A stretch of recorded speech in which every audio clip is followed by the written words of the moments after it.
അപ്പോൾ മക്കളെ എല്ലാവരും ഭക്ഷണം കഴിച്ചോ? ഞാൻ ഇന്ന് ഭക്ഷണം കഴിക്കാൻ നിന്ന് ചക്കക്കുരു മുരിങ്ങ ഇല കൊണ്ടുള്ള തോരനാണ്. ഇതൊക്കെ വളരെ ആരോഗ്യപ്രദമായിട്ടുള്ളതാണ്. നമ്മൾ വെറുതെ ഈ പച്ചക്കറിയൊക്കെ വെട്ടിക്കണ്ടിച്ചിട്ട് വെക്കുന്നതിന് നല്ലല്ലോ.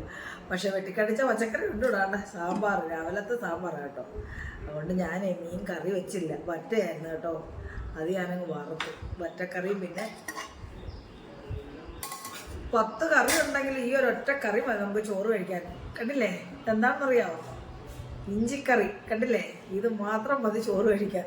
അപ്പോൾ ഇത് ഞാൻ കുറച്ച്, എനിക്ക് ഭയങ്കര ഇഷ്ടമാണ് ഇഞ്ചിക്കറി എന്ന് പറഞ്ഞാൽ ജീവനായിട്ടോ. ഇതിങ്ങെടുക്കും, ഇത് മാത്രം മതി. അതുകൊണ്ടാണ് ഞാൻ മീൻ കറി വെക്കാഞ്ഞത്. ഇഞ്ചിക്കറി ഉണ്ടെങ്കിൽ മീൻ കറി വെക്കണ്ടാന്ന് വിചാരിച്ചു. സാമ്പാർ പിന്നെ ഉണ്ട് വറ്റ. ഞാനിപ്പോൾ തന്നെ ഇതിൻ്റെ പകുതിയെ കഴിക്കത്തുള്ളൂ കേട്ടോ. ഇപ്പം ചിൻറ്റുമോനും തക്കുടൂനും കൊടുക്കും ഇതിൻ്റെ ബാക്കി. അപ്പം ഞാൻ കഴിക്കട്ടെ. തക്കുടും അവിടെ അപ്പോഴേ ആവും മൂളി അവിടെ. അപ്പം ഞാൻ ഇഞ്ചിക്കറി വട്ടിയാണ് കഴിക്കുന്നത്. അപ്പം ശരി മക്കളെ.